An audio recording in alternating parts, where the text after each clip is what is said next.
नमस्कार साथियों, स्वागत है आप सभी का बातें बाजार की पर। मैं हूं अंकित अवस्थी। दुनिया में इलेक्ट्रिक व्हीकल्स ऐसे समय पर ज्यादा चर्चा में होने चाहिए जिस समय पर America Israel straight of Hormuz को ईरान के मार्फत रुकवाए बैठे हैं। ईरान युद्ध के चलते हुए ऑलरेडी 17 दिन हो चुके हैं। दुनिया में तेल की कीमतें एकदम रोरिंग हो रही हैं। $100 प्रति बैरल से एनी टाइम ब्रेंट के भाव ऊपर चल रहे हैं। इसके बावजूद भी अगर आपको यह सूचना मिले कि दुनिया में तेल की कीमतें बढ़ रही हों और ईवी का बाजार घट रहा हो, क्या आप इस बात को सुनकर के आश्चर्यचकित नहीं होंगे? होना चाहिए। कारण यह है कि तेल की कीमतों के बढ़ने पर लोग तेल की वजह से परेशान होकर ईवी की तरफ शिफ्ट होने चाहिए। यह एक नेचुरल कॉल है। आप में से भी इन दिनों बहुत से लोगों ने अपने घरों में बैठकर इलेक्ट्रिक व्हीकल्स के बारे में विमर्श जरूर किया होगा कि अरे यार, इससे अच्छा तो ईवी लेते, लफड़ा ही नहीं रहता। और लफड़ा नहीं रहता, पेट्रोल डीजल की किल्लत से चिंता मुक्त, हम सब बहुत खुश। जिनके पास ईवी है सब बिंदास घूम सकते हैं क्योंकि चिंता नहीं है। चले साहब, अब चिंता नहीं है, लेकिन एक रिजल्ट और एक रिपोर्ट आपको चिंतित कर सकता है। क्या है?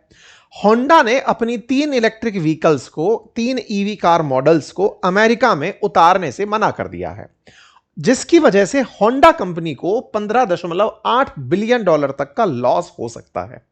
आप ऐसे समझिए कि इलेक्ट्रिक व्हीकल्स के बारे में माना जाता है कि जिसे पर्यावरण की कद्र है, जिसे प्रोग्रेसिव थॉट रखनी है, जिसे मतलब बहुत जल्दी गाड़ी को कम गति से तेज गति तक लेकर जाना है, जिससे ड्राइव का प्लेजर लेना है, जनरली ऐसे लोगों से अपेक्षित होता है कि वो ईवी की तरफ शिफ्ट होते हैं। अमेरिका दुनिया का विकसित राष्ट्र है, तेजी से बढ़ती अर्थव्यवस्था है, लोग अपनी अल्टरनेट कार में इलेक्ट्रिक व्हीकल्स रखते हैं। ऐसे में होंडा जैसी कंपनी, जो दुनिया की 3rd लार्जेस्ट कार सेलर है, वो अमेरिका से अपना बाजार समेट लेती है। कहती है कि मैं 3 इलेक्ट्रिक व्हीकल्स 2026 के एंड में उतारने वाले थे, नहीं उतारेंगे। और उन्होंने अपनी इस स्ट्रेटजी में पीछे कर लिया। सबसे बड़ा सवाल यह है कि क्या अमेरिका जैसे देश से जापान की एक कंपनी का पीछे हटना, जापान अमेरिका की राइवलरी हो रही है इसलिए हो रहा है, या फिर कोई स्ट्रेटेजिकल शिफ्ट है जिसे इन कंपनियों ने देख लिया है? मतलब विचार करिए कि भारतीय भाषा में अगर बात करें तो लगभग 1.5 लाख करोड़ रुपए का सीधा सीधा नुकसान।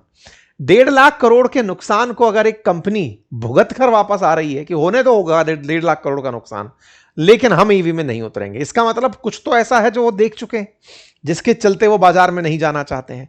क्या वो इनको देखकर डर गए हैं? हो सकता है कि इनको देख के डर गए हों। आज के सेशन में विश्लेषण करेंगे, लेकिन दूर तक की बात करेंगे। आज के सेशन से शुरुआत से पहले एक और जानकारी आपके साथ साझा कर दूं, और वो ये कि अगर आप आर्टिफिशियल इंटेलिजेंस की मदद से अर्निंग के एडिशनल सोर्स डेवलप करना चाहते हैं, काम को फैसिलिटेट करना चाहते हैं, तो हमने इस रविवार एक वेबिनार रखी है। उस वेबिनार को अगर आप ज्वाइन करना चाहें तो लिंक हमने कमेंट बॉक्स में पिन किया हुआ है, जहां पर जाकर के आप इस वेबिनार को ज्वाइन करने के लिए कम्युनिटी को ज्वाइन कर सकते हैं। क्लिक करिए, कैलेंडर ज्वाइन कर लीजिए, आपको एक ग्रुप में एंट्री करा दी जाएगी कम्युनिटी के अंदर, जहां पर आपको रेगुलर नोटिफिकेशन और लिंक मिल जाएंगे, जिससे आपको फ्री वेबिनार एक्सेस मिल जाएगा। यह आपका इस रविवार का एक बेहतरीन इन्वेस्टमेंट हो सकता है।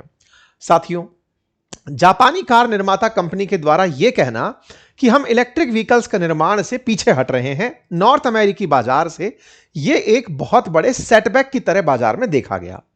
1957 से रजिस्टर हुई जापानी कंपनी होंडा 36,550 करोड़ का इस साल ऑलरेडी घाटा बुक कर चुकी है और 1.5 लाख करोड़ का नुकसान भविष्य में भुगतने वाली है। आप कार देखेंगे तो बड़ी ही फ्यूचरिस्टिक कार प्रेजेंट की थी इन्होंने। आप देखें, इन कारों को देखकर लगेगा कि वास्तविकता में कुछ बेहतरीन प्रोड्यूस करने की स्थिति में थे। इन कारों के बारे में कहा जा रहा था बड़ी ही फ्यूचरिस्टिक कार हैं, एडास फीचर हैं, ना जाने तमाम प्रकार के एआई से लैस हैं। ऐसे फीचर्स इसके अंदर हैं जो कि अमेरिका जैसे देश में बड़ा फ्यूचरिस्टिक फील देते हैं। होंडा अपना जीरो सलून करके एक एसयूवी जैसी कार भी लाने का प्लान में थी, तमाम चीजें, लेकिन इनसे एकदम पीछे हट जाती है कि अमेरिकी बाजार में नहीं लेकर आ रहे साहब। अब जब ऐसी बात आती है, और सबसे बड़ी बात, आज से 3 साल पहले की बात है, 2022 में यही कंपनी $40 बिलियन इस 10 साल के अंदर कार के अंदर ईवी प्रोडक्शन में खर्च करने वाली थी। $40 बिलियन का मतलब है 3.5 लाख करोड़ रुपए, इतना केवल ईवी पर खर्च करने वाली थी। कह रही नहीं कर रहे, पैसा खर्च कर दिए, जितना गया सो गया, 35,000 करोड़ गया। अगला 1.5 लाख करोड़ नहीं घुसाना, नहीं डालेंगे साहब, और ऐसा कह के वो पैसे से वापस निकल कर आ जाते हैं। तो यहां पर एक बड़ा सवाल बनता है कि भाई साहब होंडा इतना पैसा इन्वेस्ट करके फिर से लौट रही है, कुछ डराने वाली बात है जो आप और हमको पता नहीं चल रही है और इनको पता चल गई है, चलता दिक्कत क्या है? देखो सबसे बड़ी दिक्कतों में ना वास्तविकता में यही व्यक्ति है, और क्यों है इसको ऐसे समझिए। पहले असल में दुनिया ने ईवी के प्रति अपना मोह क्यों रखा? प्रदूषण के कारण। इसलिए नहीं कि पेट्रोल और डीजल गाड़ियों में चलाने में मजा नहीं आता था, पेट्रोल और डीजल गाड़ियों में एक तरीका मिल चुका था, रिफाइन इंजन मिलने शुरू हो चुके थे और बढ़िया से सिलेंडर बढ़ाते जाओ, सीसी बढ़ाते जाओ, पावर बढ़िया प्रोड्यूस करते चले जाओगे, लिमिट आप, और तुरंत बस रिफ्यूल कराया और तुरंत निकल लिए, कम समय के अंदर बढ़िया आनंद लेने की क्षमताएं थी और जो अमीर लोग थे उनको दिक्कत नहीं थी। दुनिया को दिक्कत होने लगी प्रदूषण से कि साहब प्रदूषण अगर हम करेंगे तो पर्यावरण के नुकसान से ग्लोबल वार्मिंग होगी, ग्लोबल वार्मिंग से ग्लेशियर्स पिघलेंगे, सी लेवल बढ़ेगा, जीने लायक दुनिया नहीं बचेगी।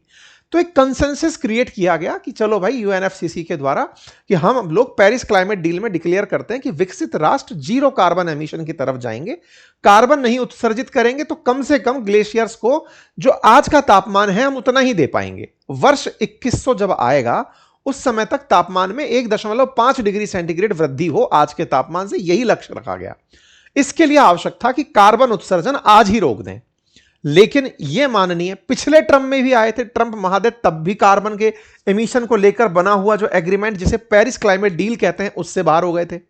अभी दोबारा जब आए फिर से बाहर हो गए। मतलब अमेरिका जैसा विकसित राष्ट्र जो ये प्रॉमिस करता है कि पर्यावरण के उत्सर्जन पर हम सजग रहेंगे, वो महाशय निकलकर बाहर आ जाते हैं कि साहब मैं नहीं हूं इस मामले में, तुम लोग अपना देख लो, अपन तो अमीर हैं, हम तो तेल कंपनियों द्वारा ड्रिवन है, वेनेजुएला हमारा है, ईरान पर हमारी नजर है, तेल ही बेचेंगे, जिसको मरना है वो मरे, हम तो ग्रीनलैंड चले जाएंगे, अमीरों को तो दूसरे आइलैंड हैं, मरेंगे तो गरीब, समुद्र के तट तो वो जाएंगे, अपन को चिंता नहीं।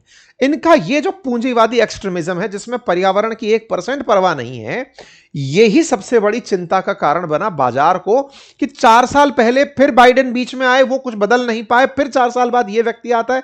बाजार में जितने ज्यादा अप्स एंड डाउन्स इन्होंने किए उनसे पूरी तरह बाजार में एक शॉक वेव चली गई कि यार ये तो बाजार को बिगाड़ देंगे। इसके चलते ग्लोबली इलेक्ट्रिक व्हीकल्स की सेल में 20% की गिरावट आई है। 2025 में ठीक था, 2026 में 20% की गिरावट दर्ज की गई है और यह चर्चा का विषय बन रहा है कि यह कितना बड़ा शॉक वेव लेकर आए हैं। इसकी शुरुआत हुई थी जब इन्होंने अपने प्रिय मित्र एलियन मस्क के साथ टसल की थी। दोनों के बीच की जो गहमा गहमी थी उसमें ट्रंप ने सबसे पहला बदला एलन मस्क से इसी बात का तो लिया था कि बेटा तुम्हारी सब्सिडी रोक देंगे $7500 की जो इलेक्ट्रिक व्हीकल्स को मिलती है। तो इन्होंने सबसे पहले सरकारी खजाने से इनका पैसा रोका। अब केवल इनका रोक नहीं सकते कानूनी रूप से, तो अमेरिका में कोई भी इलेक्ट्रिक व्हीकल ना बिक सके या फिर किसी को सब्सिडी ना मिले, सरकारों को प्रयास करना पड़ता है ना, लोगों को आदत दिलाने के लिए गाड़ियों को सस्ता करना पड़ता है। आरटीओ में आज भी अपने देश में भी काफी सारे बेनिफिट फेम योजना के तहत दिए जाते हैं। अब सरकार ये थोड़ी कह सकती है कि सुनो भैया महिंद्रा वालों तुम्हें नहीं देंगे, सुनो टाटा वालों तुम्हें ही देंगे, ऐसा थोड़ी हो सकता है। तो सरकार को नियम बनाने पड़े और इनकी गहमा गहमी के चलते ट्रंप ने इलेक्ट्रिक व्हीकल्स को दिया जाने वाला मामला रोक दिया। इन्होंने कहा कि मैं ईवी मैंडेट के पहले ही बहुत खिलाफ था, मैं ये नहीं कहता कि ईवी गलत है, लेकिन जरूरी थोड़ी कि आप सबको जबरदस्ती कहो कि नहीं भैया तुम भी ईवी लो। भाई साहब ये दोनों झगड़ लिए थे, दुनिया ने वो सारा तमाशा देखा था। ट्रंप जिद्दी निकले और इन्होंने तुरंत $7500 का जो क्रेडिट असिस्टेंस देता था ना अमेरिका, वो जुलाई 2025 में रोक दिया। अब सोचो सीधा सीधा यार, आप देखो तो 6 लाख रुपए का काम दाम रोक दिया। 40 लाख की गाड़ी मान लीजिए तो 6 लाख आपने कम कर दिए, 6 लाख बढ़ा दिए, 46 लाख हो गए। तो दुनिया कहेगी सुनो भाई हमारे थोड़ी ठेका ले रखा है कि ईवी चला करके पर्यावरण बचाएंगे, हम भी नहीं बचा रहे। तो इन्होंने प्राइस प्रोत्साहन जो योजना थी वो हटा दी। ईवी का बाजार अमेरिका से सुस्त पड़ गया। अब अमेरिका में सुस्त पड़ता है ना, देखो अमेरिका चाहे जो भी हो एक कंज्यूमर बेस्ड कंट्री है, बढ़िया मतलब कंज्यूमर स्केल पर काम करती है। ऐसे में वहां डिमांड खत्म होती है तो सबके पास डिमांड पिटती है कि यार अमेरिका में नहीं बिक रही तो कहां बिकेगी। उसका असर धीरे धीरे सब पर आता है, परकोलेटिंग इफेक्ट, और वो चाइना पर भी दिखने लगा और देशों पर भी दिखने लगा। पर ट्रंप के द्वारा जब मतलब ये ईवी के ऊपर सिस्टम हटाया गया तो कुल मिलाकर के ईवी की सेल गिरना शुरू हुई।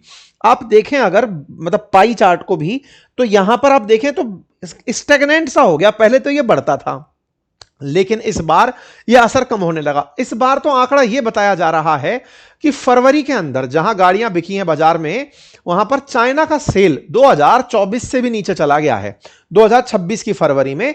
क्यों? क्योंकि इसके बाद मतलब अमेरिका महंगी गाड़ी खरीदने का बाजार था, लेकिन चाइना ज्यादा गाड़ी बेचने का बाजार था।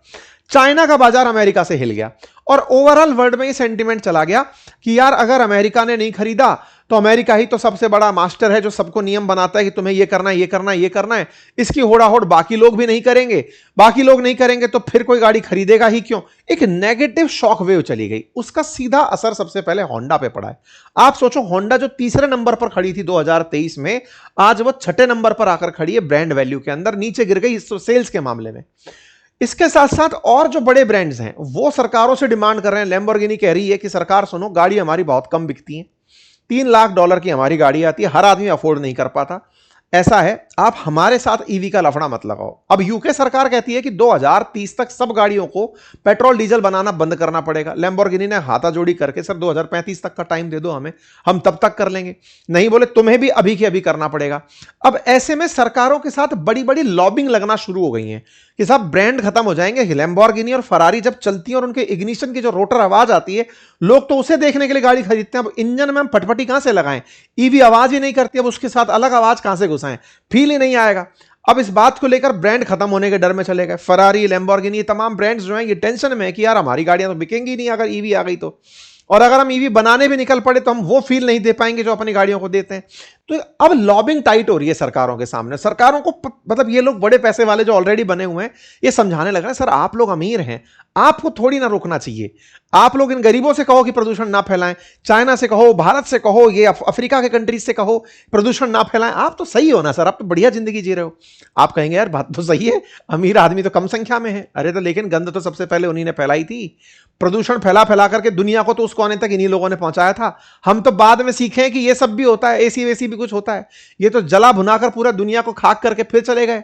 तो ऐसे में अब हमारी बारी, हम कह रहे हैं हमारा नंबर पूरा लगना चाहिए साहब। तो दुनिया में बराबरी के दौर में ये लोग अपना हाथ साफ करके बैठे और ये फिर से कह रहे हैं हम तो अपना करेंगे। हालांकि अभी भी यूरोप चूंकि अमेरिका से नाराज हुआ घूम रहा है, तो अभी भी उसके ईवी की सेल बरकरार है, वो भी अभी बचा के चल रहा है बढ़िया से, अभी अपनी तरफ से सबको सब्सिडी वगैरह दे रहा है। लेकिन नॉर्थ अमेरिका में सेल पिट चुकी है। परिणाम चाइना पर भी आया, उस पर भी सेल पिट चुकी है। आप और हम तो खैर उस दौर में हैं कि अभी ईवी इंडिया में इतना तेजी से नहीं आई है, लेकिन हाँ प्रयास जारी हैं भारतीय बाजार के अंदर भी कंपनीज के घुसने के। दुनिया को उम्मीद है कि ईवी आने वाले समय में प्रदूषण से बचाएगी भी। फास्ट चार्जिंग जैसे ही बैटरी से आने लगेगी तो निश्चित ही हर व्यक्ति प्रदूषण मुक्त जिंदगी चाहेगा और ईवी बाजार बढ़ेगा। लेकिन हाल के दौर में ये जो मामला बना है इसने लोगों को सोचने पर विवश किया है। आप लोग इसे कैसे देखते हैं जरूर कमेंट बॉक्स में बताइए। चैनल पर नए हैं तो सब्सक्राइब कीजिए और हां जल्दी से जाकर कम्युनिटी ज्वाइन कर लीजिए। फ्री वेबिनार इस रविवार, लिंक कमेंट बॉक्स में पिन है। धन्यवाद।